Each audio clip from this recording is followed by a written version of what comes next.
চার বিয়েতে আমাকে ফটোগ্রাফার হিসেবে ওটা ফ্রি ফটোগ্রাফার হিসেবে ডাকে আমাকে, তার বিয়েতে আমাকে ডাকে ফ্রি ফটোগ্রাফার হিসেবে, যার থেকে আমি কি টাকা দিতে হবে না, তাহলে ফ্রি ফটোগ্রাফার হিসেবে। সরি আমি বুঝতে পারলাম না, আপনি যদি আরেকবার পরিষ্কার করে বলেন। হ্যাঁ, যাকে ভালোবাসি সে আমাকে, সে আমারটাই খায় কিন্তু আমার ল্যাঙ্গুয়েজ হয়ে যায়। সবাই বুঝে গেছে, আমি অফ করলাম ভিডিও।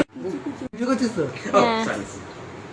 চল কাট কাট কাট। Happy birthday to you, happy birthday to you, happy birthday to Sourav, happy birthday to. আরে খাও, আরে তুই খা, তুই খা।